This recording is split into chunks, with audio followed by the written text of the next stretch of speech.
বিসমিল্লাহির রহমানির রহিম। আসসালামু আলাইকুম। আজকে আমি নকশি সেলাই করে দেখাবো আপনাদেরকে।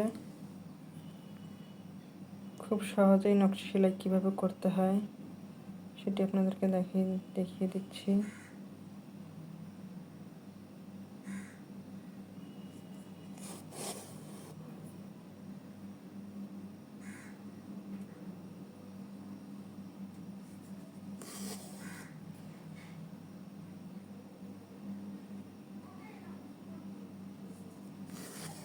যারা একদম নতুন তারাও পারবেন।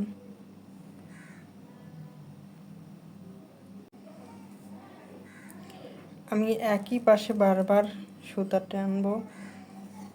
আমি ইচ্ছা করলে এই পাশ থেকেও সুতা টেনে আনতে পারতাম, কিন্তু যারা একদম নতুন তাদের জন্য আমি আরও সহজ করার জন্য বারবার একই পাশ থেকে করব।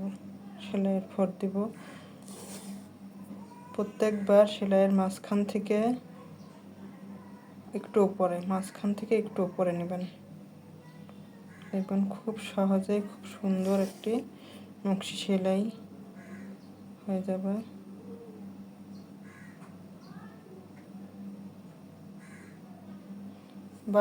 বারবার আমি একই কাজ করব।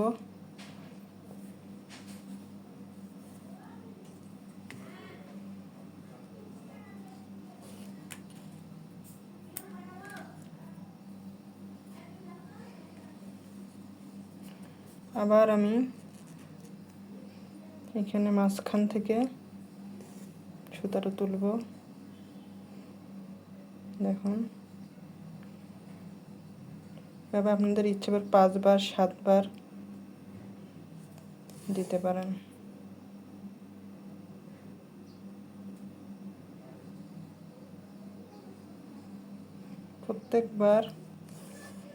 প্রত্যেকটা সেলাইয়ের মাঝখান থেকে এই নকশি কাজটা করতে হবে, তাহলে সুন্দর একটা নকশি শেপ চলে আসবে।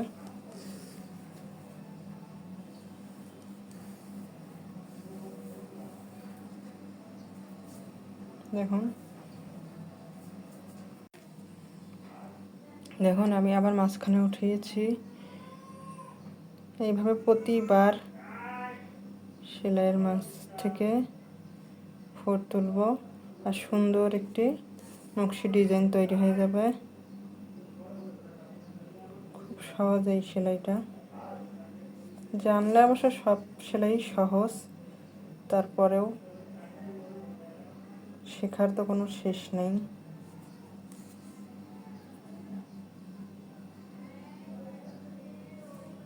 এইভাবে আপনারা যতবার ইচ্ছা নকশি সেলাই করতে পারেন। শুধু সেলাইয়ের মাঝখান থেকে ফোর তুলে সেলাই করতে হবে, তাহলে সুন্দর একটি নকশি সেলাই হয়ে যাবে। এই সেলাইটাই আমি আরেকটা ডিজাইন দিব সেলাইয়ের। দেখুন কত সুন্দর হয়।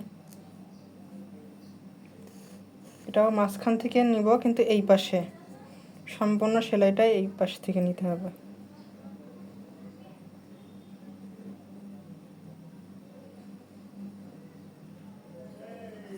দেখুন, আমাদের মা দাদিরা এই সেলাইটাকে চেল্লা সেলাই বলতো। এখন কি বলে জানি না, সবাই নকশি করে। নকশি সেলাই হবে হয়তো।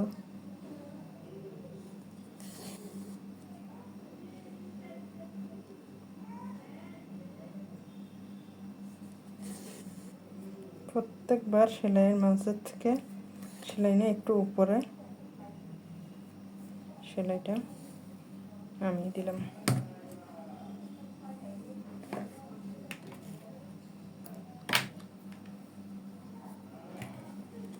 আর একবার করে দেখাচ্ছি।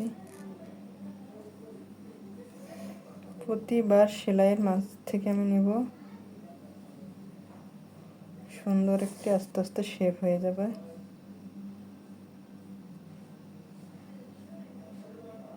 একদম সেলাইয়ের গা ঘেঁষে কিন্তু সেলাইটা নিতে হবে, না হলে একটু ফাঁকা হলে দেখতে খারাপ লাগবে, ভালো হবে না।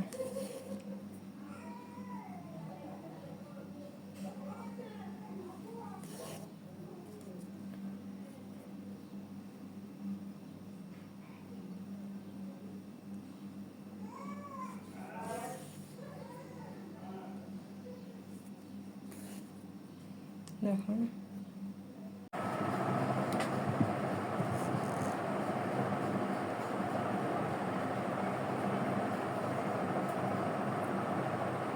ক্লিন করে দেখিয়ে দিচ্ছি।